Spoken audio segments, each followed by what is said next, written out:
आखिर south Africa के कुछ देश इतने गरीब क्यों हैं? देखिए, साउथ अफ्रीका नेचर की दृष्टि से एक अमीर देश है, क्योंकि साउथ अफ्रीका में सोना, हीरा, तांबा, कोबाल्ट, लिथियम और मैग्नीज, क्रोमियम, प्लेटिनम जैसी कई खनिजों का भंडार है।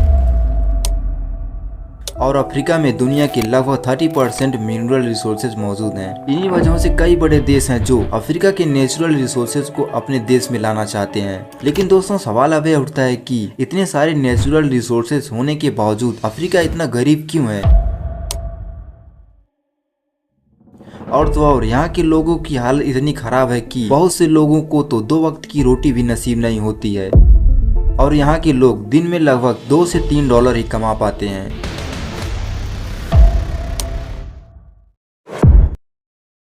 देखिए, अफ्रीका महाद्वीप भले ही प्राकृतिक संसाधनों में धनी है, लेकिन अगर गरीबी आंकड़ों की बात करें तो इन लिस्ट में अफ्रीका के कुछ देश टॉप पर आते हैं। हालांकि आपको यह जानकर हैरानी होगी कि अफ्रीका पहले से इतना गरीब नहीं था, बल्कि इन अफ्रीकन को इतना पुअर बनाया गया है।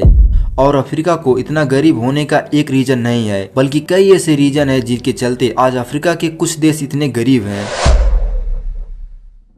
मैं दयाल का सिर्फ स्वागत है आपका इस वीडियो में। एंड 5 चैप्टर में समझते हैं कि अफ्रीका के कुछ देश इतने गरीब क्यों हैं, क्यों वहाँ के लोग 2 वक्त की रोटी के लिए मजबूर होते हैं।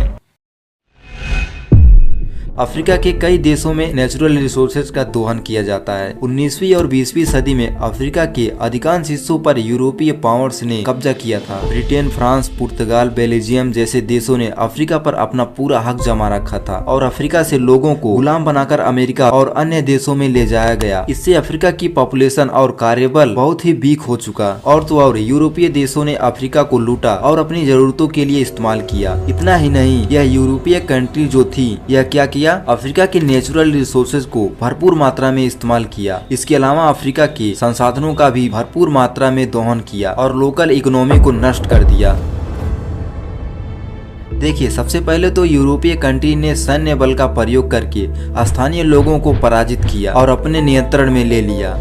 और वहाँ के जो स्थानीय नेता थे, उनके साथ यह यूरोपियन लोग क्या करते हैं, लोकल नेताओं को धोखे में रखकर बड़े से बड़े समझौते पर हस्ताक्षर करवा लेते थे और फिर उनके क्षेत्रों पर पूरी तरह अपने कब्जे में ले लेते थे। इसके बाद यूरोपियन कंट्री ने दक्षिण अफ्रीका के प्राकृतिक संसाधनों का भरपूर मात्रा में लूटना चालू कर देते हैं।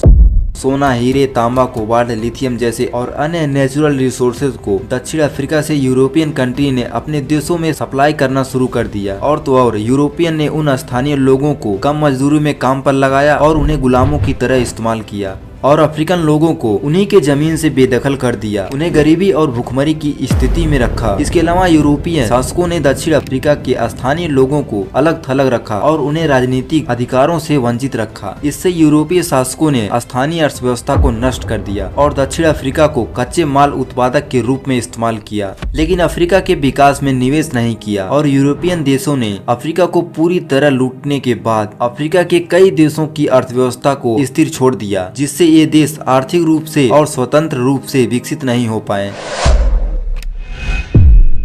देखिए, दक्षिण अफ्रीका पॉलिटिकल इंस्टेबिलिटी और करप्शन से पूरी तरह घिरा हुआ है। कई अफ्रीकी देशों में आजादी के बाद से राजनीतिक इंस्टेबिलिटी रही है और तो और अफ्रीकन को सिविल वार जैसी सिचुएशन से हमेशा गुजरना पड़ता है।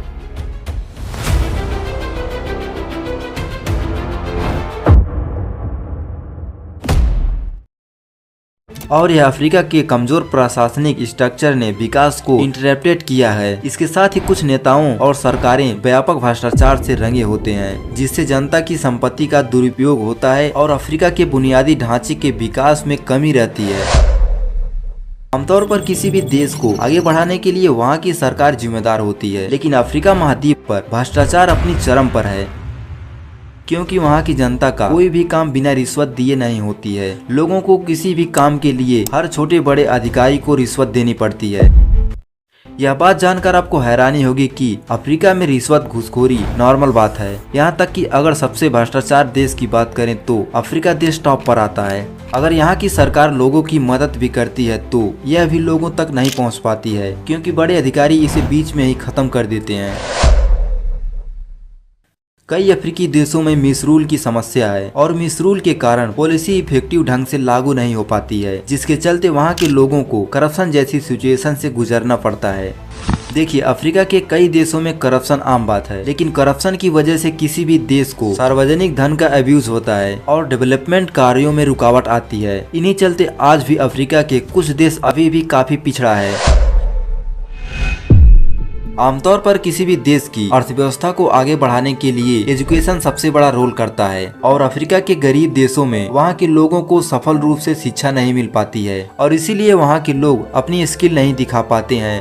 दोस्तों, साउथ अफ्रीका का एजुकेशन सिस्टम बहुत ही कमजोर है क्योंकि अफ्रीका के देशों में एजुकेशन के मामले में कई तरह की संसाधनों की कमी है। कई स्कूलों में तो योग्य शिक्षक नहीं होते हैं और ना ही तो यहाँ के स्कूलों में पानी, बिजली और किताबों जैसी फैसिलिटी स्टूडेंट को नहीं मिल पाती है। और तो अफ्रीका के कई देशों में सिविल वार जैसी सिचुएशन की वजह से यहाँ की शिक्षा व्यवस्था पर बुरा असर पड़ता है। यहाँ तक तो कुछ बच्चे गरीबी के कारण स्कूल छोड़ देते हैं और परिवार की आय में योगदान देने लगते हैं। हालांकि कुछ अफ्रीका देशों में शिक्षा के क्षेत्र में काफी प्रगति हुई है, जबकि अफ्रीका के कुछ देशों में अभी भी कई चुनौतियां हैं।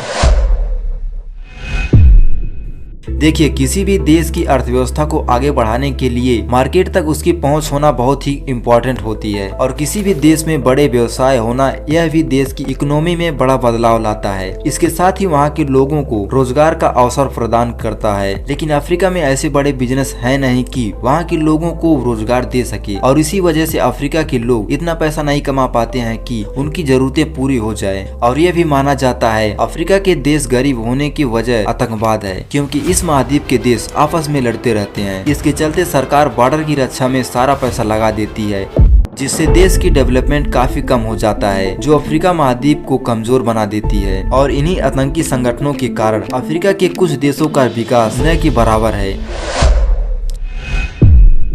इन देशों को इतना गरीब होने के नाते कई अलग अलग देश इंफ्रास्ट्रक्चर और डेवलपमेंट के लिए फंड देते हैं। इसके अलावा ऐसे भी और सेक्टर हैं जिनके लिए अफ्रीका को अलग अलग देशों से फंड मिलता है। लेकिन अफसोस, यहाँ की सरकार को दूसरी देशों से जितना भी फंड इंफ्रास्ट्रक्चर और डेवलपमेंट के लिए मिलता है, वह सभी पैसा यहाँ की सरकार गलत जगह यूज करती है, जिसके चलते अब दूसरे देशों ने अफ्रीका की मदद करना धीरे धीरे कम कर दी। और तो और यहाँ की सरकार कोई ट्रेड पॉलिसी लागू नहीं करती, जिसके चलते जो भी बड़े बड़े उद्योगपति हैं और जो भी बड़ी बड़ी कंपनियां हैं, वह अफ्रीका में बिजनेस करने में रुचि नहीं रखते। इससे होता क्या है, अफ्रीका के लोगों को अनएम्प्लॉयमेंट जैसी सिचुएशन का सामना करना पड़ता है।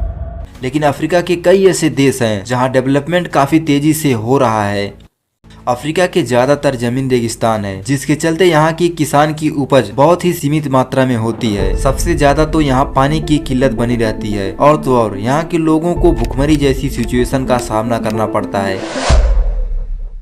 देखिए, अफ्रीका के जितने भी गरीब देश हैं, यहाँ के लोग गरीबी के कारण शिक्षा और स्वास्थ्य सेवाओं का लाभ नहीं उठा पाते हैं, जिनके कारण उनकी उत्पादकता कम होती है और वे गरीबी के चक्र में फंसे रह जाते हैं। लेकिन अफ्रीका के सभी देश गरीब नहीं हैं। कई ऐसे अफ्रीकन कंट्री हैं जहाँ डेवलपमेंट हो रही है। यह सभी अफ्रीकन कंट्री काफी तेजी से डेवलप हो रहे हैं। लेकिन अफ्रीका के जितने भी पुअर कंट्री हैं, क्या यह सभी गरीबी से उभर पाएंगे? आखिर कब तक इन्हें भुखमरी जैसी महामारी का सामना करना पड़ेगा? और क्या इन देशों में भी डेवलपमेंट होगा? आखिर यहाँ की सरकार यहाँ के लोगों के लिए सही डिसीजन क्यों नहीं लेती? अगर यह सभी प्रश्न आपके दिमाग में चल रहे हैं तो हमें कमेंट में मेंशन जरूर करें और इसी तरह नॉलेज पाने के लिए चैनल को सब्सक्राइब जरूर करें। मिलते हैं दोस्तों इसी तरह नॉलेज के साथ अगली वीडियो में। तब तक के लिए जय हिंद, जय भारत।